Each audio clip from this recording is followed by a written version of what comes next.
हाय। तो देखिए, इस वीडियो में हम बात करने वाले हैं unit 2.3 which is about artificial neural networks. Artificial neural networks यानी कि देखिए हम डीप लर्निंग की बात करने वाले हैं। ओके, अब आप देखिए आर्टिफिशियल न्यूरल नेटवर्क्स, आपने देखा होगा, मैंने काफी बार ये बात बोली है, लूजली मॉडल्ड है ना, loosely modelled after human brain neurons. भाई ह्यूमन ब्रेन में न्यूरॉन्स होते हैं जो एक दूसरे से कनेक्टेड होते हैं, राइट। कॉम्प्लिकेटेड स्ट्रक्चर होता है, लेकिन ये फैक्ट कि वो एक दूसरे से कनेक्टेड होते हैं, this inspiration is taken in artificial neural networks. Now a key advantage is their ability to automatically extract data features, minimizing programmer input. देखिए again we have to be careful जब ऐसे वर्ड्स लिखे हो ना, automatically, अपने आप से कुछ नहीं होता है। A key advantage is their ability to automatically extract data features. इसका मतलब क्या है, देखिए कि आप अगर अपन न्यूरल नेटवर्क्स की बात करें, देखिए तो हमने पहले भी पढ़ा है कि it has to be vast amount of data. तो अब देखिए वास्ट अमाउंट ऑफ डेटा के साथ अच्छी बात क्या है ना, कि आप एल्गोरिदम को बहुत बैंडविड्थ दे देते हो मैपिंग निकालने के लिए। कौन सी मैपिंग? वही अपनी मैपिंग इनपुट टू आउटपुट। भाई this is where our algorithm sits in between. तो जब आप बहुत सारा डेटा है, यानी आपके पास बहुत सारा इनपुट टू आउटपुट पेयर है, तो आपने एल्गोरिदम को बहुत ज्यादा संभावनाएं दे दी हैं कि भाई जितना पैटर्न मैच कर सको कर लो, राइट। तो उसका एक साइड इफेक्ट क्या है ना, कि आपको फीचर इंजीनियरिंग करने की जरूरत नहीं है। ये थोड़ा सा एक इन्वॉल्व कंसेप्ट है, बिकॉज फीचर इंजीनियरिंग तो आपको स्टिल करनी पड़ेगी। Point here is there is something called end to end deep learning.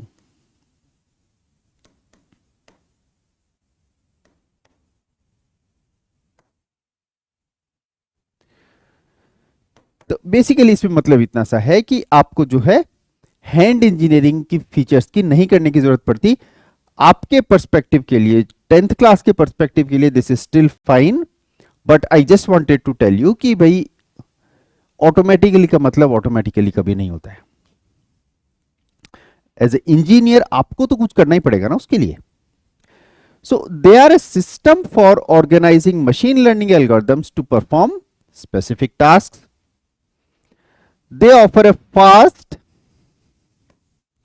efficient solution for problem solving very large data sets such as images. Now, ये चीज गलत लिखी हुई है। They offer a fast and efficient solution for problems involving very large data sets. बात यह है कि हमारे पास दूसरे कोई सॉल्यूशंस है ही नहीं। तो डीप लर्निंग के अलावा आज की डेट में अगर हमको इमेजेस को, टेक्स्ट को, इनको बहुत अच्छी एक्यूरेसी के साथ में अगर प्रोसेस करना है, तो हमारे पास दूसरा कोई तरीका जो इतनी अच्छी एफिशिएंसी के साथ हो नोन नहीं है। फास्ट हो या नहीं हो हमको मतलब नहीं है। देखिए हम क्या चाहते हैं कि हमारा जो आउटपुट आ रहा है ना, उसकी क्वालिटी अच्छी होनी चाहिए। Deep learning in general is not fast, efficient, computationally efficient भी नहीं। आपने सुना होगा कि चैट जीपीटी जैसी चीजें बहुत ज्यादा कंप्यूटेशनली हंग्री हैं, राइट। तो deep learning it does not offer fast and efficient in terms of computation.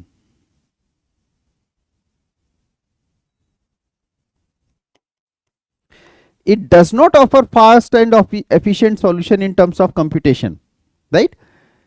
It is fast and efficient in the sense कि दूसरा कोई तरीका इससे तेज नहीं है जो आपको इमेजेस एंड लैंग्वेज को इतनी एफिशिएंटली डील कर सके कि आपके आउटपुट, आपके आंसर्स बहुत अच्छे हों। ओके, सो ये फास्ट एंड एफिशिएंट इस सेंस में है, ना कि कंप्यूटेशन के सेंस में। तो आपको ये बात पता होनी चाहिए, बिकॉज अदरवाइज आंसर तो आप इन दी एंड एग्जाम में तो फास्ट एंड एफिशिएंट ही लिख के आएंगे, बट आपको ये पता होना चाहिए कि कंप्यूटेशनली फास्ट एंड एफिशिएंसी की बात नहीं हो रही है। ये बात हो रही है कि भाई इसके अलावा और कोई दूसरी टेक्नोलॉजी है ही नहीं जो इतना अच्छा कर पाए, जितना भी कर दिया वो फास्ट ही है।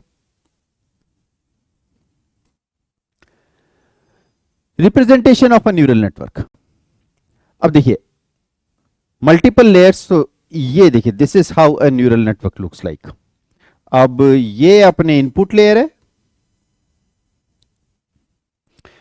ये दोनों अपने हिडन लेयर्स हैं, and this is the output layer, this one. इस पे हमारा कंट्रोल होता है। ओके आएंगे अभी इस पे। Multiple layers, nodes, next layer. देखिए मल्टीपल लेयर्स, तो भाई हिडन लेयर कितनी भी हो सकती है, right. This is in our control. Hidden layer आपकी इच्छा हो एक भी ना रखो, आपकी इच्छा हो 10 हिडन लेयर रखो, आपकी इच्छा हो 100 हिडन लेयर रखो, आपकी इच्छा हो 2 हिडन लेयर रखो।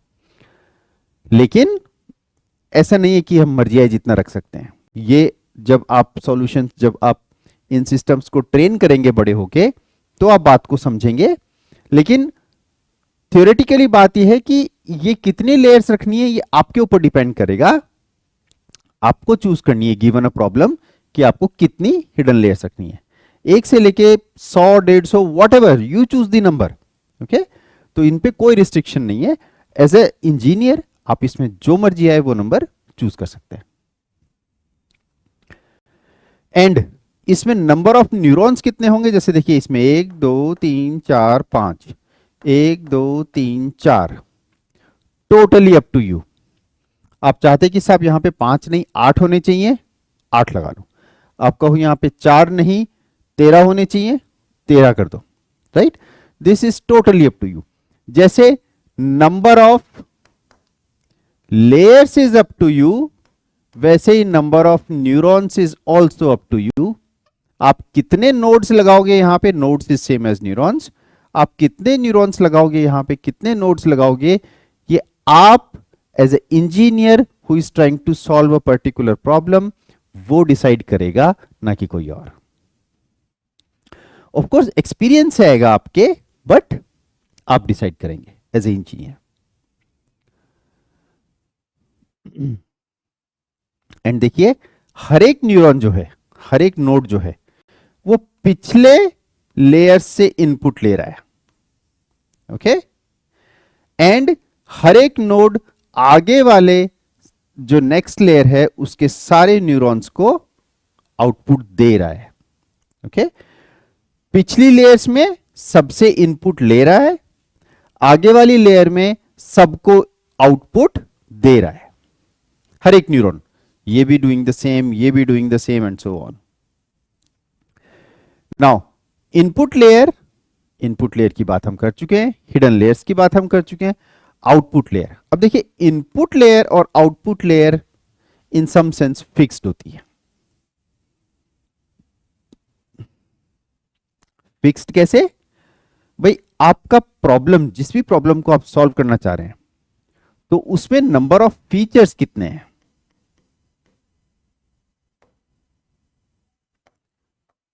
नंबर ऑफ फीचर्स कितने हैं वो डिसाइड करेंगे कि आपकी इनपुट लेयर की साइज क्या होगी। अगर आपके फीचर्स जैसे इस केस में 5 हैं, राइट, इस केस में 5 है, तो आपके इनपुट लेयर की साइज 5 है। आपके पास नंबर ऑफ फीचर्स 52 होते तो फिर यहां पे 52 नोड्स होते। आपका अगर इनपुट फीचर्स 2 मिलियन है तो यहां पे फिर 2 मिलियन नोड्स होते। डिपेंड्स ऑन आपकी problem. This is totally in your hand, मर्जी आए जैसा आए। सबका ऑफ कोर्स सेम एफिशिएंसी नहीं होगा, but still this is in your hand.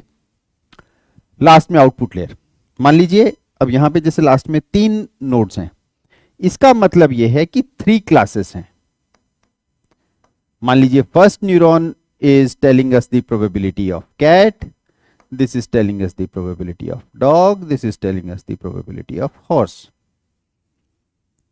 Right. मान लीजिए 3 क्लासेस है अपने पास में, तो आउटपुट लेयर में कितने न्यूरॉन्स हैं, कितने नोड्स हैं, ये डिसाइड करेंगे कि आपके आउटपुट में कितनी क्लासेस हैं जहां पे आप क्लासिफाई करना चाह रहे हैं, right.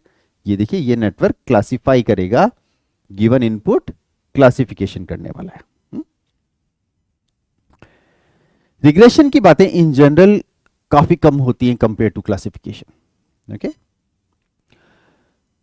Now input layer to receive input. Input layer का काम देखिए बस इनपुट रिसीव करना है। यहां पे कोई कंप्यूटेशन नहीं हो रहा क्योंकि इसके पहले कोई कनेक्शन ही नहीं है, तो कोई कंप्यूटेशन भी नहीं है। एंड एक चीज और आप ये देखिए, आई थिंक सही होगा इसी मोमेंट पे बता देना, जितने भी आपको एजेस दिख रहे हैं, ये जितने भी कनेक्शंस दिख रहे हैं, राइट, ये सब के सब वेट्स हैं। ओके, ये सब के सब कनेक्शंस वेट्स हैं, और जितने भी नोड्स दिख रहे हैं ये सब आपके न्यूरॉन्स हैं। तो नोड्स पे weights equal to edges. Okay, and nodes वो हैं जहां पे आपके कंप्यूटेशन होगी, कंप्यूटेशन एट नोड्स। क्या कंप्यूटेशन होगी थोड़ी देर में देखेंगे, लेकिन कंप्यूटेशन नोड्स पे होगी। And these guys are edges. Edges आपके वेट्स हैं। अगर आपने सुना हो न्यूज में कभी कि number of weights in ChatGPT for example are in trillions, okay, तो उन नंबर्स की बात हो रही है। Input layer to receive input, it does not process, भाई प्रोसेस करने को कुछ है ही नहीं, जस्ट रिसीव कर रहा है इनपुट।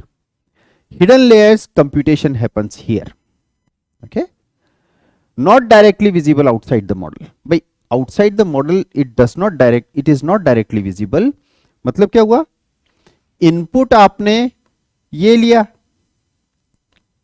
आउटपुट आपने ये दिया, बीच में क्या कंप्यूटेशन की ये एज सच किसी आउटसाइडर को नहीं पता, राइट। तो हिडन लेयर का देखिए मतलब बस इतना सा है कि जो आप ऑब्जर्व कर सकते हैं बाहर से, right, it is input layer and output layer. इसका मतलब ये नहीं है कि हिडन है तो सीक्रेट है। Hidden does not mean secret. आप एज ए इंजीनियर जो इस मॉडल को बना रहे हैं, हर एक न्यूरॉन पे जाके चेक कर सकते हैं कि किस न्यूरॉन का क्या आउटपुट है किस केस में।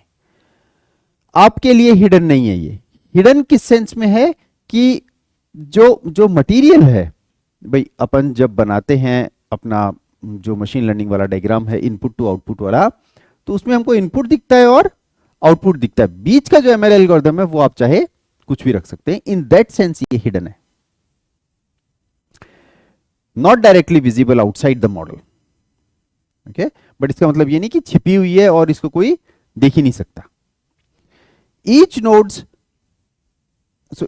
Node has its learning parameters. इसकी हम बात कर चुके हैं। अगर आप इस न्यूरॉन की बात करेंगे इसकी, तो देखिए ये सारे इसके लर्निंग पैरामीटर्स है, 5 है इस न्यूरॉन के लिए। सिमिलरली इस न्यूरॉन के लिए भी 5 है, एंड सिमिलरली इस न्यूरॉन के लिए भी 5 है, इसके लिए भी 5 है, इसके लिए भी 5 है। Linear and non linear computation. तो हर एक न्यूरॉन पे क्या होता है, देखिए हर एक न्यूरॉन आपका जो है, ये आपके कोर्स में नहीं है, सिर्फ आपके नॉलेज के लिए बता रहा हूं, लीनियर कंप्यूटेशन करेगा एंड नॉन लीनियर कंप्यूटेशन करेगा। ओके, तो हर एक नोड का काम है 2 टाइप की कंप्यूटेशन करना। अभी बस अपने लिए इतना बहुत है। Trial and error until learning is over. अब देखिए लर्निंग का क्या स्पेसिफिक मतलब है, अब हम वो समझते हैं। लर्निंग का स्पेसिफिक मतलब है टू फिक्स। सो देखिए ये चीज एकदम आप दिमाग में बैठा लीजिए। लर्निंग का मतलब है fix the values of weights. ये जो वेट्स हैं, जो एजेस हैं, इनकी आप वैल्यूज को फिक्स कर देंगे, उसको लर्निंग बोलते हैं। भाई आप शुरुआत करेंगे कुछ रैंडम वैल्यूज से, फिर आप इवेंचुअली उसको कहीं ना कहीं पे ले जाके रोक देंगे। तो ये जो प्रोसेस है रैंडम नंबर से शुरू होके एक फिक्स्ड वैल्यू तक पहुंचने का, इस प्रोसेस को लर्निंग बोलते हैं। ये ह्यूमन वाली लर्निंग जैसी नहीं है। So trial and error until learning is over. Until desired output, जब तक हमारे पास डिजायर्ड आउटपुट नहीं आती। भाई हमने यहां पे कैट की इमेज दिखाई इनपुट में, अगर कैट आउटपुट नहीं आया है तो हम वेट्स को एडजस्ट करते रहेंगे by comparing to the network output. Suppose करो इमेज दी कैट की, नेटवर्क का आउटपुट आ रहा है डॉग, तो अभी लर्निंग अच्छे से हुई नहीं है। लर्निंग अच्छे से नहीं हुई का क्या मतलब है कि ये जो वेट्स हैं इनकी वैल्यूज अभी तक सही से सेट नहीं हुई है, ये मैथमेटिकल कंप्यूटेशन अभी सही नहीं हो रही है, क्योंकि कैट की प्रोबेबिलिटी हाईएस्ट होनी चाहिए थी, डॉग की प्रोबेबिलिटी हाईएस्ट आ रही है। तो आप क्या करोगे, एडजस्ट द वेट्स, इन नंबर्स को एडजस्ट करो इस हिसाब से कि जब कैट की इमेज दिखाऊं तो कैट आए, डॉग की इमेज दिखाऊं तो डॉग आए, हॉर्स की इमेज दिखाऊं तो हॉर्स आए। So this is what learning means in this context. आपने अगर अभी तक चैनल को सब्सक्राइब नहीं किया है, kindly do so, and please like and share the videos. Thank you.